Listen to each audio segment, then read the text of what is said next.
He's incredible.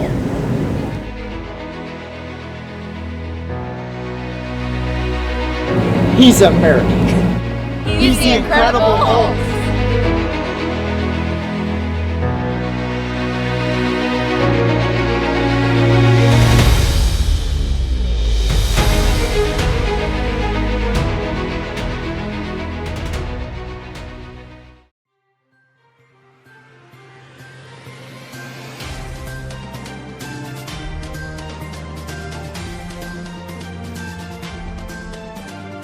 Good morning, SSI. I'm Salem Jeffries. And I'm Essie Hayes. Debate began between the campaign parties yesterday. The three parties talked on how their candidates would affect and contribute to the three main issues: justice reform, COVID-19, and the death penalty. While the votes for the candidates are yet to be cast and counted, the Lead News Network conducted a poll immediately following the debate to see what the public thought about the candidates. The public favorite appears to be Kendall G. Holt, whose views on the death penalty stood out against his opponents. Holt's campaign team received a fair bit of applause during the debate and so far seems to have gathered the most popularity among the general public. Up next is the feats of strength. Through the shedding of blood, sweat, and tears, Tatooine did triumph in the end.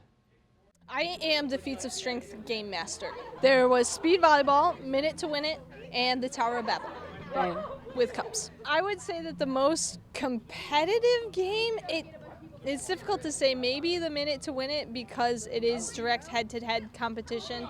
I saw a little bit of the speed volleyball and it did look like there was some fierce competition there. What was your favorite game?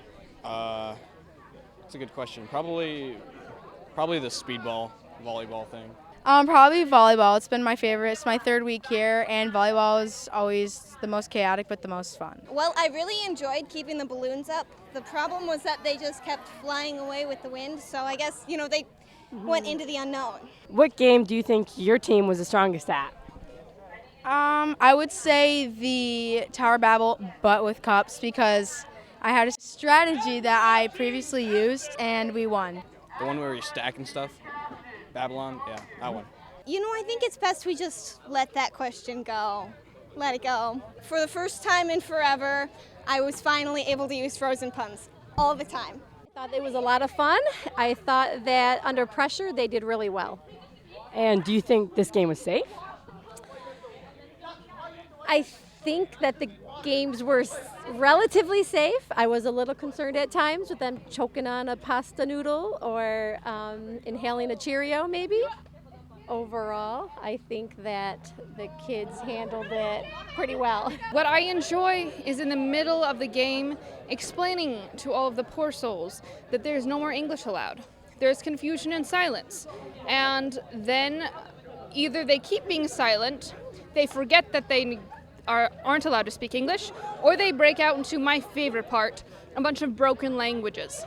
Question is it's about a rule. No That is English. the only English I should be hearing. Yeah. But we can still use I think there was Chinese, a good amount of Spanish, Pig Latin was a good one.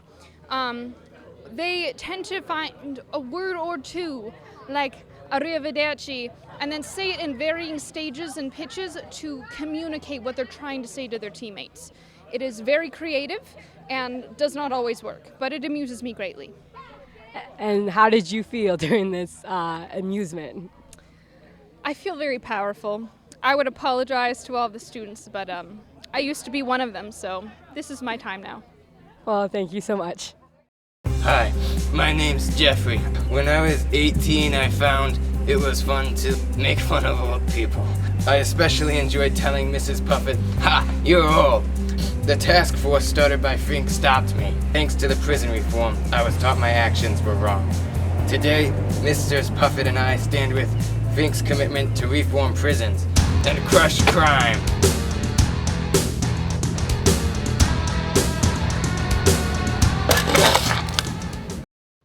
The House of Representatives and Senate discussed their newest legislation yesterday at the Anderson House Office Building in their respective committees. There's a current law on the books in Michigan that allows mothers or fathers to safely abandon their children as long as the children are abandoned within 72 hours of birth and as long as those children are handed to an emergency service personnel in person. The problem we find with the current law is that some mothers are uncomfortable or ashamed or embarrassed to actually hand their baby to an emergency service personnel and admit that they're unable or unwilling to care for that infant. So this bill allows for what is effectively a baby box to be installed at these emergency service provider locations so that the babies can be dropped off anonymously and the mothers don't instead choose to leave them somewhere much less safe than the box right attached to the emergency service provider location. Well, I am lobbying against the ticket scalping bill, and that bill basically wants to make ticket scalping legal for the general public.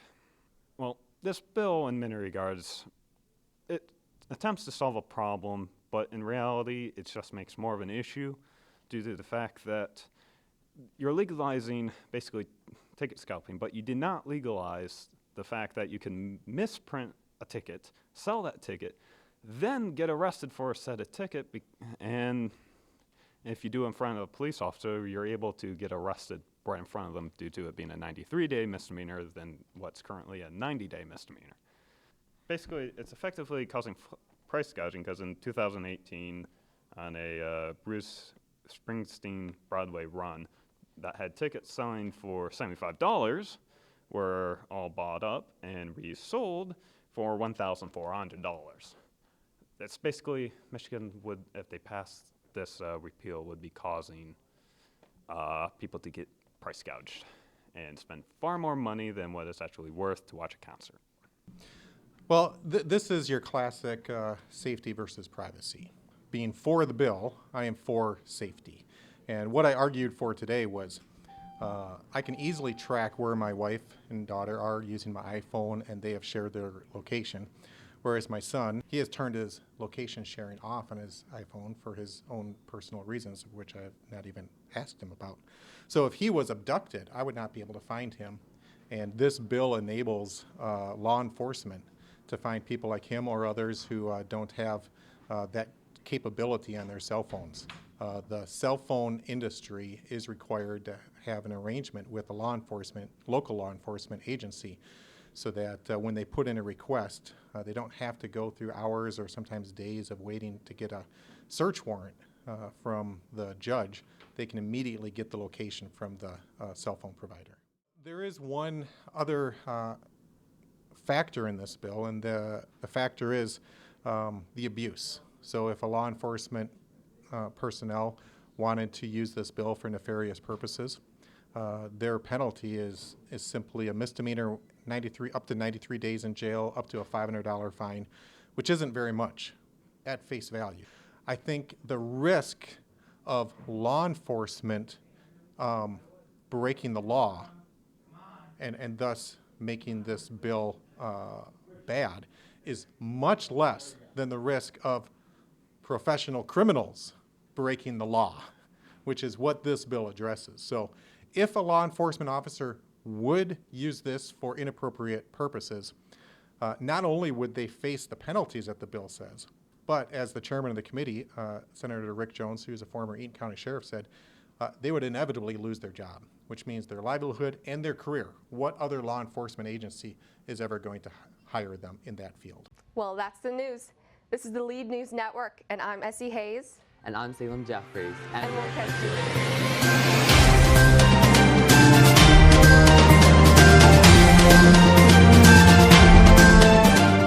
Don't score a foul. Vote for Howell.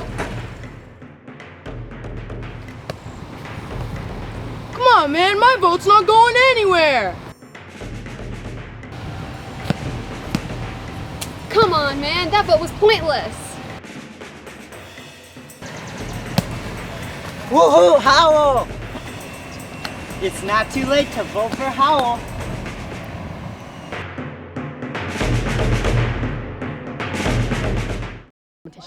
The most competitive game. The most competitive game was the one where Zeke nearly lost his life by dumping an almost full bucket of water on Amy Chauvin.